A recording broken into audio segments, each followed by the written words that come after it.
بخشیده به روز پرزیدنت و 33مین سالگرد اجلاس 16 شورای عالی جمهوری تاجیکستان در مؤسسه تحصیلات میانه عمومی رقم 3 چهاربینی تنتنوی دایر گردید. آن را معلمه میربابازاده نیلوفر حسنی آغاز بخشید و خوانندگان به سوالهای آموزگار پاسخ داده باوری، اعتقاد و محبت خود را نسبت به سرور غمخوار اساسگزار صلح و وحدت ملی پیشوای ملت پرزیدنت جمهوری تاجیکستان محترم امامعلی رحمان بیان نموده شکر استقلال کشور را نمودند. السلام علیکم استادان عزیز، شاگردان مهربان. امروز ما در اینجا جمع آمدیم تا ساعت تربیوی را بخشیده با روز پرزیدنت جمهوری تاجیکستان زیر عنوان پیشوای ملت، نجات بخش ملت بهر شما تقدیم سازیم. خوانندگان عزیز، پیش از آنی که ما چهاربینی را سر نماییم به شما سوال می‌دهم. برای چی پیشوای ملت را ما نجات بخش ملت می‌نامیم؟ کی میگه؟ سرناز؟ جنگ را خاتمه بخشیده، صلح آوردن. جنگ را خاتمه بخشیدن یعنی که به ما چی آوردن؟ صلح آوردن. باز کی؟ گریزگان را به وطن برگرداندند. گریزگان را به وطن برگرداندند. باز کی؟ برای آنکه دولت صاحب استقلال بنیاد کردند. در طول چند سال 35 سال از یک دولت جنگ دیده تاجیکستان رو به یکی از دولت‌های پیشرفته‌ترین روی دنیا چیکار کردن؟ تبدیل دادن و همه این مهنت و زحمتی که است پیشوای ملت است. ولی خوانندگان عزیز و همین رو ما نباید فراموش کنیم. برای چی محض روز 16 نوامبر رو روز پرزیدنت جمهوری تاجیکستان اعلام کردن. روز 16 نوامبر یکی از روزهای تاریخی اجلاسیه 16مین شورای عالی جمهوری تاجیکستان است و محض در همین روز ما چی رو جشن پرزیدنت را جشن میگیریم. خوانندگان عزیز، اکنون سخن به شما داده می شود. چهاربین را آغاز می نماییم. امامعلی رحمان 5 اکتبر سال 1952 در دهه دنغره ناحیه کلاف در عائله دهقان به دنیا آمده است. او پس از ختم مکتب میانه در کابینت روانبراری کار و فعالیت را آغاز نموده، بعدا در دانشگاه خواجگی خلق تاجیکستان تحصیل را ادامه داده است. امامعلی رحمان از سال 1980 تا سال 1992 در ساحه‌های گوناگون کار کرده است. اینچنین دیرکتور سفخازی سوید در سال 1992 در سال بسیار دشوار در اجلاس 16 شورای عالی جمهوری تاجیکستان رئیس شورای عالی انتخاب گردید و رهبری دولت را به عهده گرفت. امامعلی رحمان شخصیتی برجسته تاریخ تاجیکان، رهبر عاقل دانا می باشد. سال 2015 با قرار مجلس عالی جمهوری تاجیکستان به عنوان پیشوای ملت داده شد. بعد از به دست آوردن صلح و وحدت ملی، پیشوای معظم ملت تمام سعی و کوشش خود را برای پیشرفت اقتصادی، فرهنگ و دولتداری روانه کردند. در دوره دولتداری پیشوای معظم ملت در تاجیکستان بسیار پیشروی‌ها به عمل آمد. از جمله ده‌ها نیروگاه‌های برقی آبی به مانند نیروگاه برقی آبی راون، نیروگاه برقی آبی پامیریه، نیروگاه برقی آبی تاجیکستان در مرغاب ساخته به استفاده داشته ایستاده‌اند. با تشبث امامعلی رحمان تاجیکستان امروز در عرصه جهانی با سیاست آب و مسائل محیط زیست شناخته شده ایستاده است. سال 2003 با پیشنهاد امامعلی رحمان در مجمع عمومی ملی سازمان ملل متحد 10 ساله بین المللی آب برای حیات قبول کرده شد.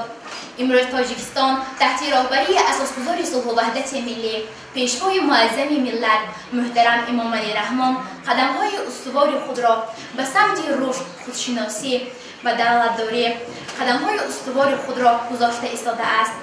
نه تنها یک سیاستمدار بزرگ بلکه رمز صلح، وحدت و مهر بی‌پایان به وطن است. بهترین و مهمترین عمل بهر رشد استقلالیت کشور 16 نوامبر سال 1992 در قصر ارباب شهر خوجند باستانی برگزار گردیدن اجلاس 16 شورای عالی جمهوری تاجیکستان می باشد. اجلاس 16 شورای عالی جمهوری تاجیکستان در تاریخ خلق تاجیک دولت‌های دنیوی و دموکراتی می باشد. همساله مردم سربلند تاجیکستان 16 نوامبر اجلاس 16 شورای عالی جمهوری تاجیکستان با یک شکوه شامت خاص جشن می‌گیرد. تاریخ و بازگوی واقعه گذشته محسوب می‌یابد.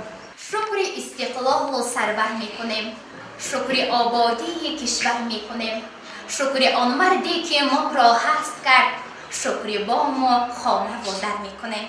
سی جینپین رئیس جمهوری خیتای بیان داشت که امام علی رحمان سخنگر مناسبت‌های چین و تاجیکستان از زمان حکمرانی همسایگی خوب سپس به شریک استراتژی و سپس به شریک استراتژی کامل تبدیل یافته است.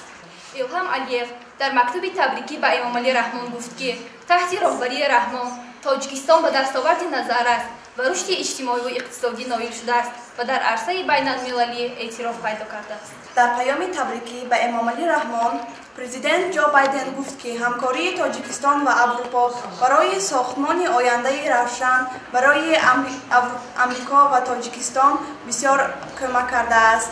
او اینچنین ذکر کرده است که امریکا سرحد همکاری خود را با تاجیکستان در مسائل امنیتی و مبارزه با تروریسم وسیع کرده است. سال 1999 پرزیدنت جمهوری تاجیکستان محترم امام علی رحمان برای خدمت‌های مخصوصاً بزرگ در نزد مردم تاجیکستان، پایداری صلح و رشد دولتداری تاجیکان با اردن استاره پرزیدنت جمهوری تاجیکستان قدردانی کرده شدند. با نظرداشت سهم بزرگ و پایداری صلح در تاجیکستان، پرزیدنت کشور محترم امام علی رحمان با قرار شورای عالی جمهوری تاجیکستان 11 دکبر سال 1999 با عنوان عالی قهرمان جمهوری تاجیکستان سرفراز گردانده شدند. پیشوای ملت پرزیدنت جمهوری تاجیکستان محترم امام علی رحمان برای خدمت‌های بزرگ، تلاش‌های سازنده، تحکیم دوستی بین دولت‌ها و مردمان با اردن برای خدمت‌های شایان در حفظ سرحد دولتی فدراسیون روسیه جایزه بین‌المللی به نام پیاتر کبیر قدردانی کرده شدند. پرزیدنت کشور محترم امام علی رحمان در دایره سفرهای خود به کشورهای خارجه با بسیار استادان و دانشجویان مؤسسه‌های تحصیلات عالی ملاقات انجام داده برای خدمت‌های شایان در ساحه علم و معارف با یک قطار جایزه و عنوان‌های عالی از جمله پروفسور افتخاری فلسفه اکادمی عمومی جهانی طبی، مدال طلایی یونسکو به نام ابوعلی ابن سینا، دکتر فخری دانشگاه ملی کیف به نام تراس شفچنکو، مدال طلایی ارزگزاری به مولانا جلال الدین بلخی یونسکو، پروفسور فخری دانشگاه دولتی مسکو به نام میخائیل لومونوسوف و غیرها قدردانی کرده شدند. پرزیدنت جمهوری تاجیکستان محترم امام علی رحمان برای انکشاف ساحه ورزش، بنیاد و ازنه‌سازی انشاءاتی ورزشی با نشان فخری کمربند سیاه دنی نهم با سرتیفیکات آن از فدراسیون بین‌المللی تکواندو قدردانی کرده شدند. سلام ای پیشوا مردی خداداد، بکردی از سری نه کشور آباد، همه احسن همه خانم تحسین با آن فرزانه مادر که تو را زاد. پی حفظی وطن از خواب ماندی، گاه از دیده جای اشک راندی و صد عزم و تلاشی زحمتی بیش وطن را برای وحدت رساند. خدا خندید برایت امان با صرفات آدمی روی جهان با مگو زینها روز پیر گشتم همیشه پیشوای تاجیکان. بله اسماعیلی سامان تو هستی، شکوهی بخت و نورافشان تو هستی، مبارک باد استقلال و وحدت به قلب تاجیکستان جان تو هستی. جوانی را فدا کردم دیارم تا جوان باشد، گذشتم بارها از جان که جانش در امان باشد. چو از هر جانب سوی وطن باد خزان آمد، بهارم را سپر کردم که امین از خزان باشد. من از این سرزمین تیر و کمان را دور بنمودم که اندر آسمانش پرجلا تیر و کمان باشد. به منبرهای بالای جهان بردم زبانم را که خلق خوش زبانم با جهان همزبان باشد. بسا خاری کشیده غنچه امید پروردم که خاری را نبیند این دیار و گلفشان باشد. کنم تاج سر دنیا دلارا تاجیکستان را، ز تخت و تاج این دنیا همینم آرمان باشد. شکر وحدت، شکر بختی پایدار، پیشوا داریم افتخار، به ملال از زحمتی پیوسته‌اش گلگل افشان است میهن چون بهار. همراهش از ذوالجلال است ما، خرمی را بهر هر کس انتظار. ما وطن را و وطن ما را بود، با طفیلش جاویدانه دوستا صبح نوبت نیست به او خندریز تاجیکستان ملک مردانی با آب با چنین یک پیشوایت هیچگاه خور در دنیا نکردی ایدیا زهی ای پیشوای ملتی من امان باشی برای ملتی من زهی فرخنده مردی که به دنیا رسانیدی صدای ملتی من در این عالم نمی‌یابد کسی را چطور در آشنای ملتی من همه رنج وطن را برگرفتی الا رنج آزمای ملتی من زیرا هون پایتخت نور دنیا ببین نور و صفای ملتی من خدا بر ما تو را از غیب خود داد اجابت شد دعای ملتی من بیمان 100 سال و 100 قرن و همیشه بیمان ای پیشوای ملتی من. اثرهای پیشوای ملت امام علی رحمان یک مجموعه مهم و ارزشمند است که در آن مسائل تاریخ، فرهنگ، سیاست داخلی و خارجی تاجیکستان بررسی شده است.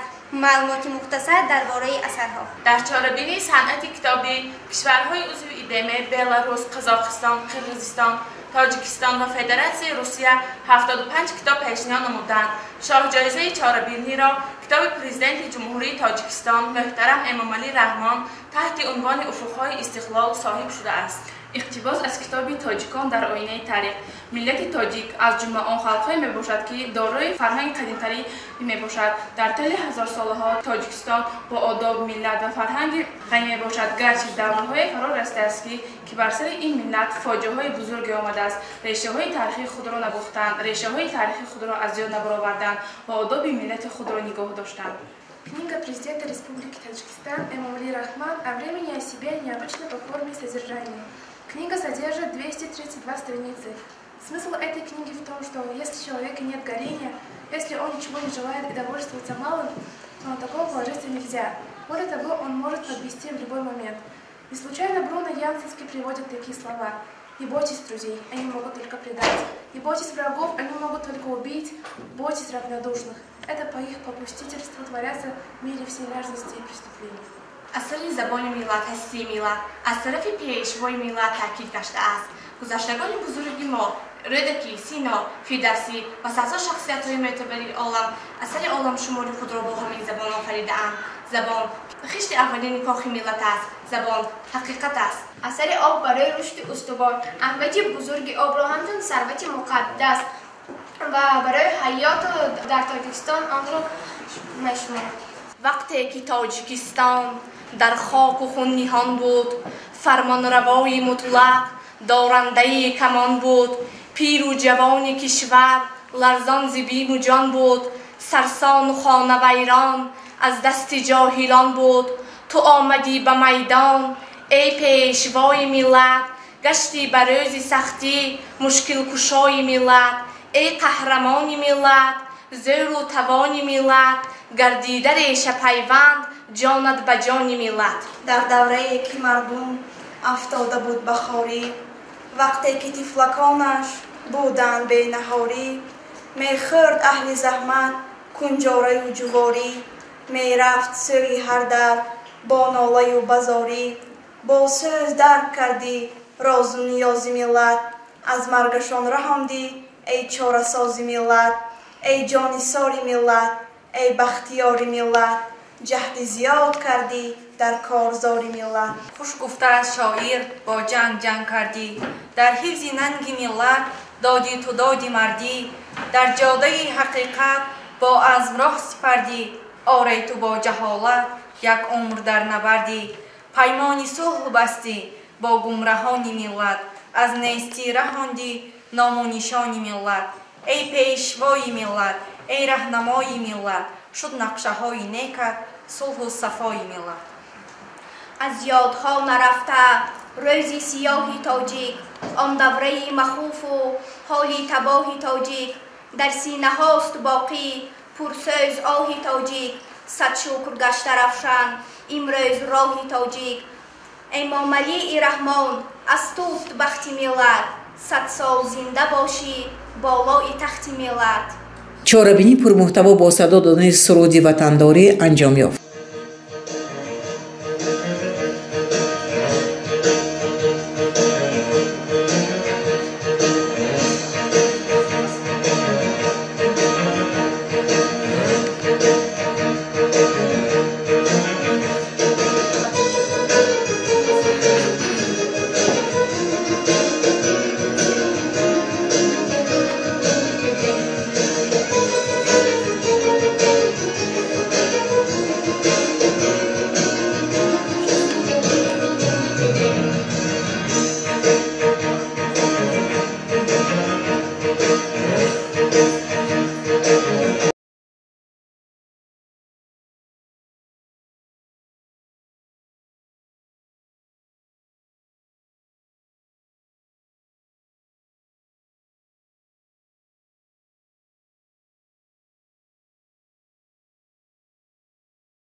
شکسته زیبادی 100,000 سال علمهای تو بر یادم رسد فریاد خواهم کرد وطن با نام تو با ننگ تو با عشق مجروح نبرد تو بجای عاشقان خرمن و شیرمرد تو بنای شهرت و شان تو را بنیاد خواهم کرد تو را آباد خواهم کرد بگنجی گوهر کاری پاکیزه بجانت بجانت بجانت قسم بهر برگی سرخی گلی لاغر به آرمانی خوش گفتگانت قسم که جان و تنم را فدایت کنم همه هستیم را بقایت کنم که جان و تنم را فدایت کنم همه هستیم را بقایت کنم قسم قسم بنامت قسم ای وطن وطن وطن بنامت قسم ای وطن قسم قسم بنامت ای وطن قسم قسم بنامت ای وطن قسم قسم بنامت قسم ای وطن وطن وطن بنامت قسم ای وطن. намояндаи шӯъбаи маориф саодат мирзоева ва сарвари дабистон лола бобоева аз баргузории ин чорабинӣ изҳори сипос намуданд. имрӯзҳо дар тамоми саросари ватани гулгулшукуфони мо ид болои ид аст. Чӣ хеле ки ба ҳамагон маълум аст, мо ҷашни 16 истиқлолияти ҷумҳурии Тоҷикистон, яъне иҷлосаи 16 тақдирсоз, ба ғайр аз ин рӯзи конститутсия, рӯзи президент, боз рӯзи парчамро қайд мекунем. Ногуфта намонад ки мо чӣ қадаре ки аз минбарҳои баланд дар бораи пешвои муаззами миллат суханҳои хеле зиёде гӯем ҳам кам аст ва ба мо соатҳое лозим аст ки мо тамоми дастовардҳое ки бо шарофати пешвои муаззами миллат соҳиб шудем, ҳамаи ин ба соатҳо лозим аст ки мо сухан гӯем. лекин як чизро аз хотир фаромӯш накунедон ки хонандагони азиз, ҳамин пешвои муаззами миллат буданд ки мо ватани мо имрӯз чунин гул шукуфта истодааст. ҳар куҷое ки президенти муҳтарам қадами мубораки худро мегузоранд, он ҷо дурахшон мешавад. вақте ки мана сафари корияшонро пешвои муаззами миллат ва панҷакенти мо қадами худро гузоштанд, бинедон чӣ қадар мактабҳо, чӣ қадар иншоотҳои нав сохта шуда ба истифода дода шуд. ҳамаи ҳамин пешравиҳо бо шарофати ки аст? пешвои муаззами миллат.